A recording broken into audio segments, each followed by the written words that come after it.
안녕하세요. 부의 추월차선이란 책을 슬라이드하겠습니다.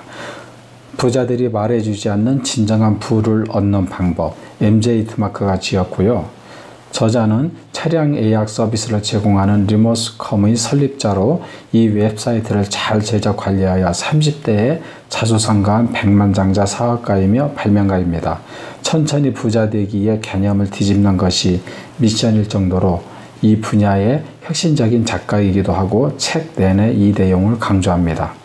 저자는 자신이 직접 부를 축적한 경험을 하고 난 후 책을 집필하였기 때문에 생생한 스토리가 이 책에 들어 있습니다.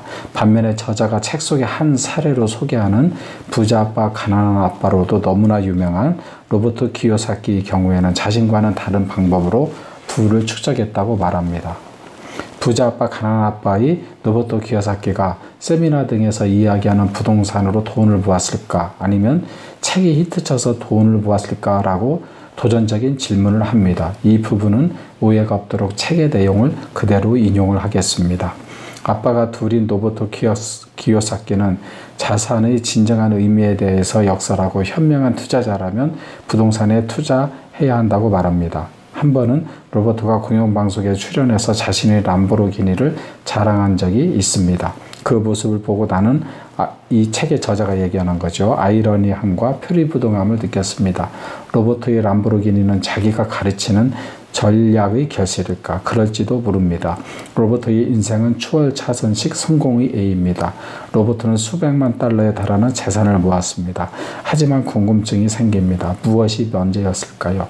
베스트셀러의 책이 먼저였을까? 아니면 람보르기니일까? 로버트의 성공 이면에는 이론과 실제의 계리가 숨어 있을까? 그의 람보르기니는 자기가 가르친 대로 부동산에 투자한 돈으로 산 것일까? 그러니까 부자 아빠 가난한 아빠가 그 책에 히트 쳐갖고 그걸로 인해서 로버트 키요사키가 있는 거지 부동산을 투자라고 해서 자기가 그 부동산을 투자해서 그 람보르기니라는 차를 사지는 않았지 않느냐 이런 도전적인 질문을 하는 것입니다. 하지만 반대로 오늘 소개하는 이 책의 부의 추월차선은 차선의 저자는 다른 재테크의 저자들과 다르다고 이야기를 하는 거죠.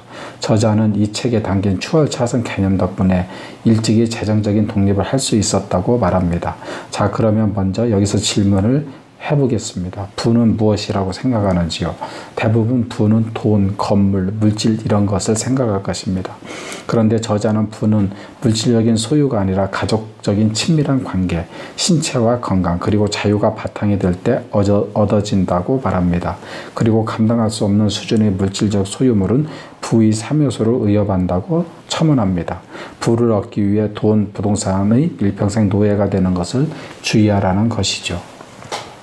그러면 본론으로 들어가서 부에 대해서 아래 세 가지 지도 중 어느 부분에 우리가 속하고 있는지 한번 알아보겠습니다. 첫째, 인도로 가는 지도를 가지고 있는 사람이 있다는 거죠. 계획을 세우지 않고 여분이 돈이 생기면 즉시 써버리는 사람들입니다. 두 번째는 서행 차선으로 가는 지도를 가지고 있는 사람인데 열심히 일하고 빚을 얻어 큰 아파트를 사고 연금을 들고 저축을 하며 중산층을 꿈꾸는 사람들이죠. 역설적으로 시간과 돈의 노예가 되는 사람들입니다. 사회에서는 이런 사람이 되기를 꿈꾸는 거죠. 그리고 세 번째, 저자가 강조하는 추월차선의 지도를 가진 사람입니다. 이 추월차선이 부를 빠르게 축적하는 방법이라는 거죠. 어느 부분에 속하느냐는 사람에 따라 다르게 나눠질 수 있죠. 1번 인도로 가는 지도를 가진 사람은 가난으로 귀결됩니다. 2번 서행차선으로 가는 지도를 가진 사람은 중산층 삶을 살겠지만 평범한 삶으로 귀결됩니다. 마지막 3번 추월차선의 지도를 가지고 있는 사람들이 부를 축적하고 사용하며 화려한 삶을 살게 된다는 거죠. 이제 핵심적인 부분인 부를 빠르게 축적하는 5가지 종류를 알아보겠습니다.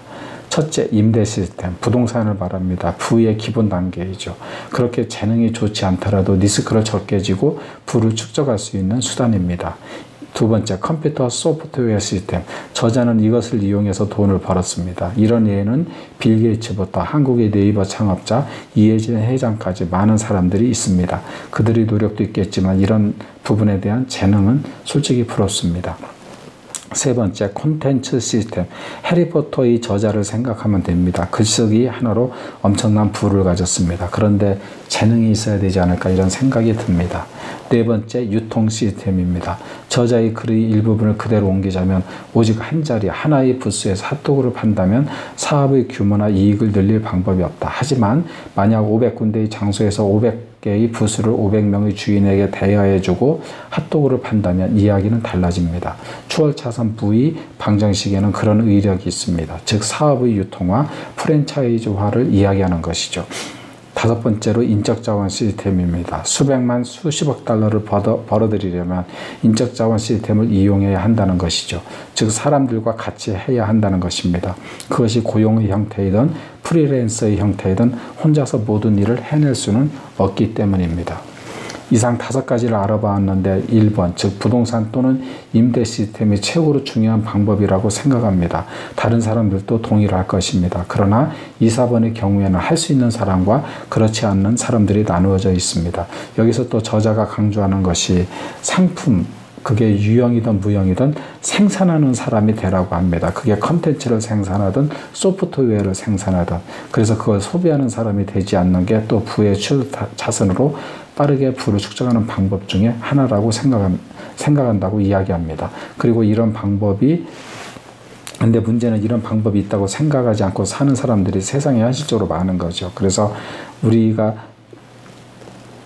전체적으로 1번부터 5번까지 알아봤는데 2번부터 4번까지는 아니더라도 1번이 최고 중요한 시스템인 것 같고 누구나 할 수 있는 것 같고 그 다음에 그 이상 2번과 4번이 또 사람의 재능과 능력에 따라서 부를 빠르게 축적할 수 있는 추월차선이라고 이렇게 생각을 할 수 있겠습니다. 그래서 이제 맺겠는데요. 부의 추월차선이라는 이 책을 읽은 사람들은 부동산이 재테크의 가장 중요한 한 수단임을 알게 될 것입니다. 그러나 그 외에 2번부터 4번까지의 방법으로도 부를 축적할 수 있다는 사실만 알고 실천을 하여도 책의 목적은 책을 읽은 목적은 충분히 달성할 수 있을 것입니다. 그리고 2, 4번의 부를 축적하기 원한다면 그 길은 각자의 재능과 현실에서 스스로 찾아야 할 것 같습니다. 내용이 유익하면 좋아요와 구독을 눌러주세요. 감사합니다.